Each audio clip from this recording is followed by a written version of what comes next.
Hey internet. Okay, so this is the weirdest video I've ever filmed. So the story, there's an icon sitting on my desktop of my second monitor there of a recording that I made that's about, I want to say it's about 18 minutes long. I may or may not have been intoxicated when I filmed that. I'm gonna plead the fifth on that one. But it's like, you think I'm rambling. It's worse. The funny part is I do not remember recording this video. That's a hint. But there were some really good ideas in it, and it was very comical to watch myself work through something. I literally just filmed me doing a thinking session, right? Because I wasn't sure I was going to remember it, which was a win.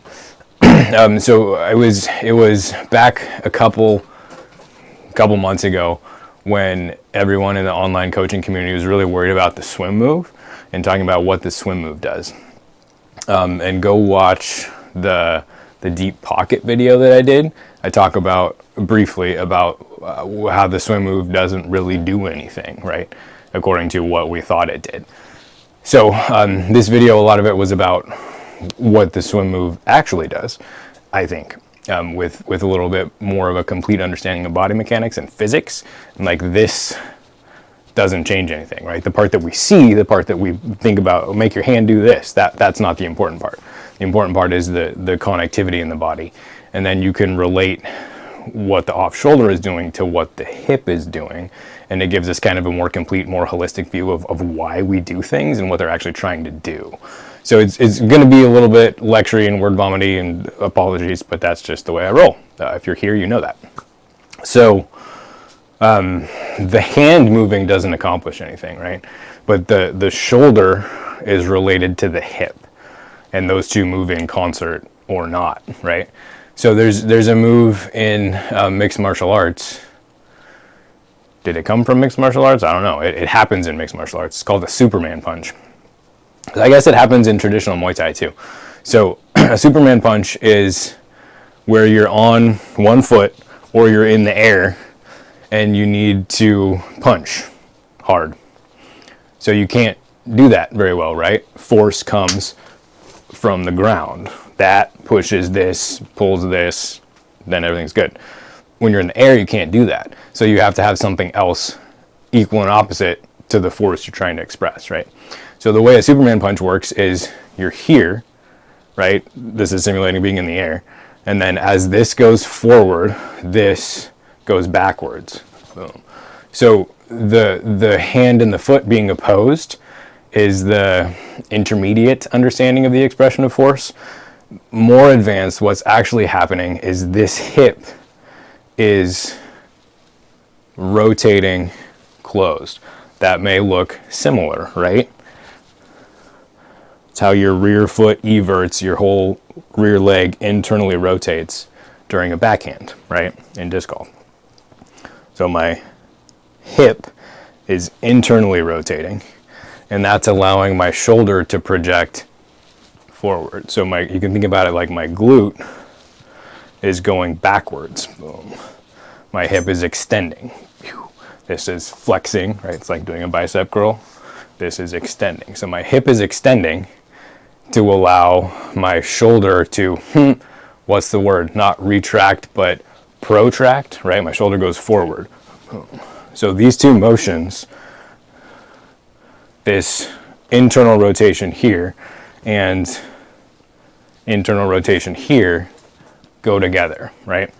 So that is what's happening in your shoulder in the swim move, right? This is going back. My shoulder is going back. Yes, the arm moves. The arm doesn't matter.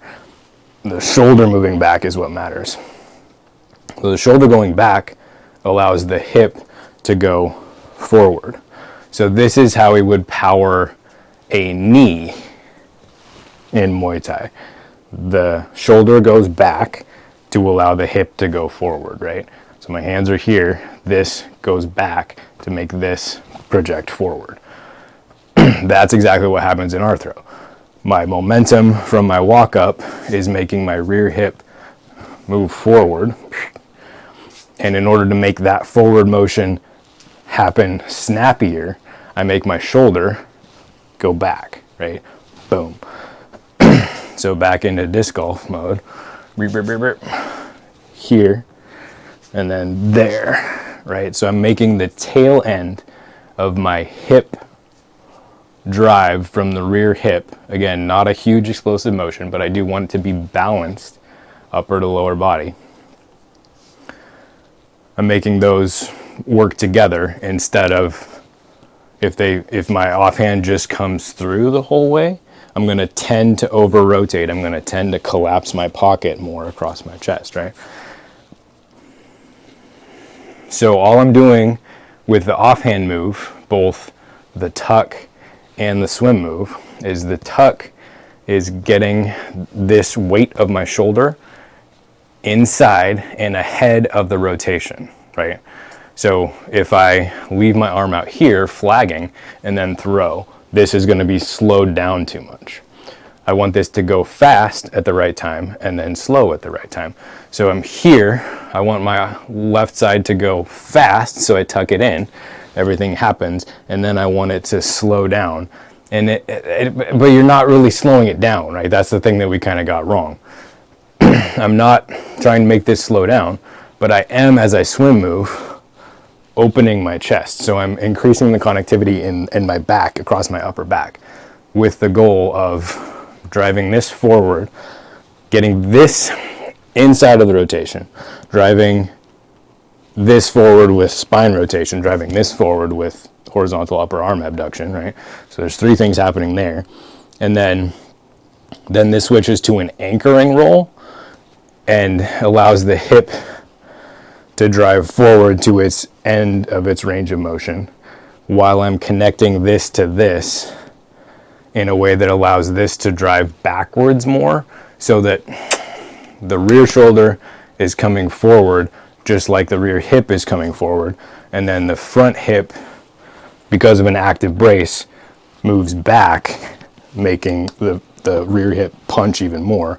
Then the same thing happens in your shoulders, but the roles are kind of reversed. So this one, the rear shoulder gets inside and then starts to connect across body. Well, I mean, it does both. It opposes this motion, but it's connecting to the front hip to do that. And that increases the connectivity here, which allows this shoulder to come backwards more, to retract, right? Because we don't just want to protract and then stay there. We want to protract and then retract at the right moment to torque that whip even faster out to the front. So everything's in balance and has an opposite, right? So the opposite of being in balance is everything kind of going together, and you end up with this really pokey shoulder, right? So if this doesn't get inside of the rotation, you're going to tend to poke your shoulder because you're not driving this through to drive the rotation of the front shoulder back, right? So if you follow all of that, you're doing a great job. Hey, under 10 minutes, nice work. So hopefully that makes sense and is useful, because all we're doing with the offside is making the motion balanced so that the rotation is around the center. If you don't use your offside correctly, if you don't contain the rear, so the rear being contained is my hip staying here, my toe staying here. It can move out if you're a more advanced player, but if you're not, it's better to keep it here so that this side is contained and I have something to press against as I go into this front rotation. If I don't do that, if I spin out on my back, then I have to over rotate to get forward. I have too much coil here or not enough coil and I've just spun out, right? So the same thing happens with your off arm. If you over coil your off arm, all my off arm can really do from here is punch through too hard so that I have too much rotation coming forward, and then my rotation is not centered anymore. So that looks like a spill forward over your brace, right? Whereas if I keep this contained, and then I use this to help me build a center, now all of my rotation, now I have an anchor here, and I can use this to help this extend and get more hip snap, and everything can just be on that center line, and my rotation can happen on center, right? without spilling forward. So that's how I think of the role of the offside, is it's providing the momentum that the front side accelerates and redirects, right? So that it stays centered instead of barn dooring open. All right, that's all. Good luck. Okay, so the part that I missed, that if you're paying attention, you may be confused. Good job. So first, the Superman punch, right? Where the shoulder is protracting, coming forward, and the hip is extending, also coming forward. So these two are working together. The core of the body is working together, even though the hand and the foot are opposed. And then we switched mechanics and we went to the knee on the other side, where the hip and the shoulder are opposed themselves, right? So we could draw a Venn diagram. It's not necessary. These two are moving apart. These two are moving together. It changes when you get more distal, where these two are moving apart, right? Confusing. During the backhand, we are using both of those. We are switching from a together component to an opposed component. So these two in the gather are working together. They are both coming inside, trying to tuck inside of the rotation. Then as we get to the pocket, the shoulder switches roles and starts to oppose the hip, right? So to get super nerdy, in Chinese internal martial arts, there are the first two techniques they teach you in a system called Bagua. The first two concepts or ideas is single palm and double palm. So single palm is both of your hands are together and you're using your whole body to do one thing, to make one shape, to have one goal. And then you split that into double palm, where you're doing a different thing with each hand that are connected but sometimes opposed, but working towards the same goal. So in the disc golf throw, our left hip, or our rear hip, and our rear shoulder are in single palm mode. They're both trying to accomplish the same goal, and then they switch and they have different goals that are supporting the same movement, right? So they're coming together, tucking inside of the rotation, and then to finish the hip rotation, the shoulder switches modes and is supporting the hip by moving backwards. So that's what I missed in the first go through. All right, good luck, internet.